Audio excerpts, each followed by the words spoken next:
Oscar viewership, 26.5 million. Every year, the population of the United States increases and the viewership of the Oscars goes down. Coincidence? I think not. Joining us now on the line is Ann Coulter, best-selling author. Go ahead, Ann. What's your theory on the decline of the Academy Awards? Well, I'm probably the wrong person to ask because I never watch them.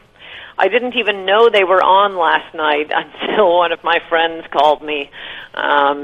He was giving me updates. He's a Hollywood guy, giving me updates about every half an hour on their shout-outs to transgenders and intersectionality. So I gathered from his reports to me that the whole Me Too movement got sort of short shrift, and suddenly it became all about immigrants, more blacks in movies, transgenders, and intersectionality. I don't know what any of that has to do with Me Too, but I guess they don't want people to notice. I never hear about this like Harvey Weinstein type stuff in the country music industry. In fact, in the music industry at all, in the modeling industry, in well, there's a little I don't know, car manufacturers of America. You never hear about it in professional tennis. It's pretty much isolated to the one industry that has the ugliest men in the universe producing movies and TV shows with some of the hottest babes in the universe. Well, and an entire industry with zero morals. Well, Ann, I wanted to start off today by talking about the illegal alien of the week. I think you know who I'm talking about. This is in San Diego. Did you see this story? Andres Avelino Anduega, an illegal alien from Mexico previously arrested on gun, drug, and forgery charges. You say, so why is he being singled out when they're being arrested all the time for that kind of stuff? Well, it's more than that. When he pleaded guilty, he admitted that he assumed the identity of a Texas-born American citizen more than 37 years ago in 1980. Oh, yeah. Using it and 21 other invented or assumed identities, the illegal alien claimed more than $250,000 of SSI, supplemental security income benefits, over $100,000 in public health care benefits, and separately, $12,000 in SNAP food stamps, all while being deported twice, arrested on a variety of felony charges, and traveling between Mexico and the United States with impunity with his fraudulently obtained American passport. We're a nation of immigrants, Howie.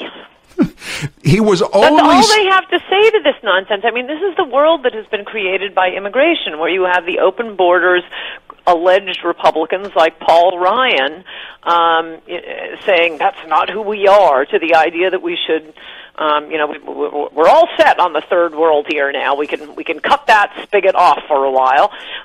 So we're just going to keep dumping more and more third world immigrants who rip off our government programs and government assistance, and then Paul Ryan turns around and says, Social Security, Medicare, Medicaid, it's bankrupt. We're going to have to raise the retirement age for you Americans. No, I have an idea. How about stop allowing foreigners to rip off our government programs? And then I think there's enough to go around. Right. SSI, I know it's different than Social Security, but the money all comes out of the same pot. So this guy is in the country illegally, and he's stealing all this money. And at the same time, people like Chris Christie are going around saying, you know what, we're going to have to means test for Social Security. Well, I tell you what, let's get rid of the people like Andres Avelino Anduega first before we start any means testing.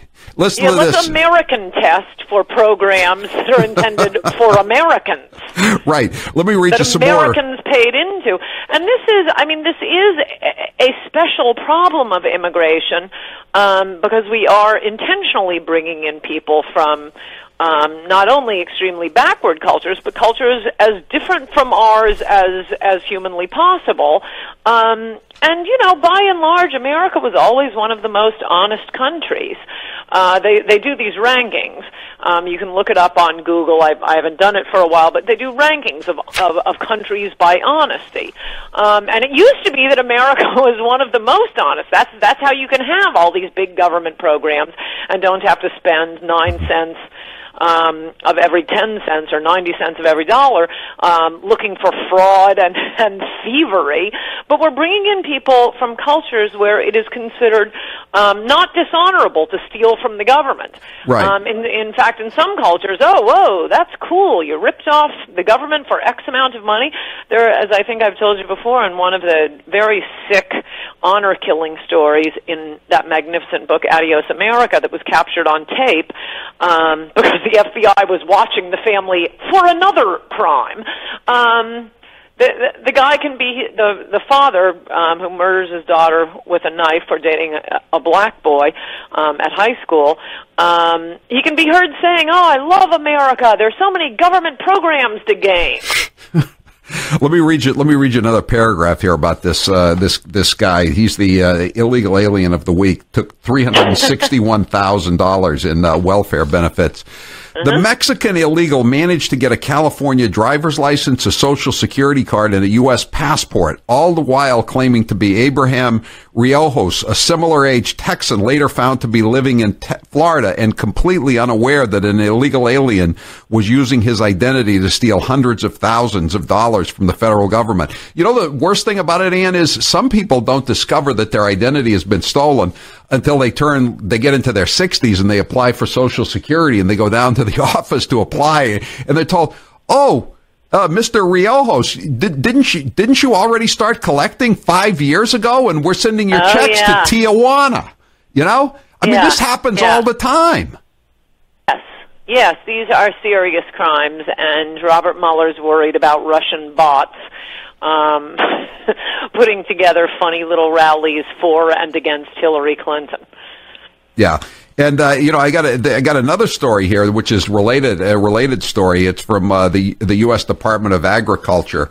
35,891 food retailers around the country engaged in food stamp fraud. This was from 2012 to 2014. And it says that privately owned stores accounted for 100% of all welfare fraud, although they account for only 55% of all food stamp redemptions. So these are. Wait, I don't understand. What does that mean? Privately owned stores? That means little convenience stores, bodegas. The mom and pop. Yeah. Well, I could give you another number on that.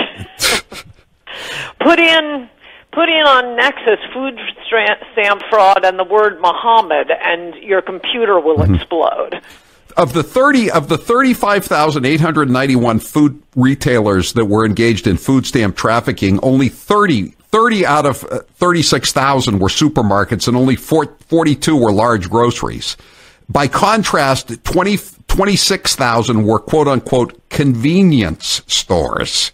Convenience stores. Yeah. And how about this? The report says, this is USDA, Department of Agriculture, the store violation rate rises in accordance with the level of urbanization. The most rural areas have the lowest violation rate. Huh. What's your theory on that, Ann? Find the rural areas. It'll change there, too. No, I tweeted this out a few weeks ago. I forget what it was in response to.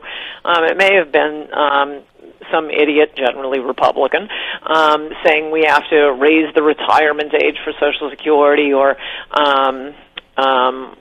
means test it, what you just said. And, you know, in 20 seconds, just put in food stamp fraud. It's stunning the amount of money that is stolen from our government by people whose, I mean, you kind of can't blame them. They don't come from a culture where it's considered a bad thing to steal from the government. Yeah. But it's a big problem for us. They come to America, and we're like a Disneyland for foreign criminals. This is not a kind of crime our investigators, our police, our government is used to having to investigate. We're used to our own kinds of criminals. Well, you know, they do occasional investigations of these food stamp fraud at these stores, and I remember they did one a couple of years ago here in Massachusetts, and they had these little stores in Lawrence, which has a heavy immigrant population, and most of the fraud they were moving, quote unquote, they were having more food stamp transactions than giant supermarkets in the suburbs, you know. Yeah, and it'll take the government like 7 years to notice that. Right. Right. Exactly. That's what I noticed about on one of the, I think it was a Medicare scam that was written up in the New York Times a few years ago. I assume I put it in Adios America. But it's this home health aid business. They sign up all these people and claim they're sending home health aids. Usually there's not even a storefront where you go and get the home health aid. They're going to homes that don't exist. And in this New York Times report on it, which, like I say, it was like seven years ago, they said that something like 80% of the claims were coming, more than the entire rest of the country combined, were coming from a single county in Florida. And it took them about 10 years to notice something was wrong. How long do you think it would take? I didn't hear him, but he must be a fine fellow. Your UPS guy to figure out if the majority of fraud was coming from a single county in the entire country. No, and we're including Hawaii and Alaska. No, the government will get around to that in around a decade. Hey, Ann, my new book about the campaign. You're in it, by the way. What really happened? I worked on the Hillary Clinton. I'm going to send you a copy of the book. Hang on and talk to Grace and we'll get a great your address. Title. Yeah, what really happened? How America saved, or how Donald J. Trump saved America from Hillary Clinton. We'll get you a copy out. The book's just arrived today. Hold on and talk to Grace, and we'll get your address and send you a copy of the book. I hope you enjoy it. Okay, thanks, Sally. Okay, thanks. Talk to you next weekend. I'm Howie Carr.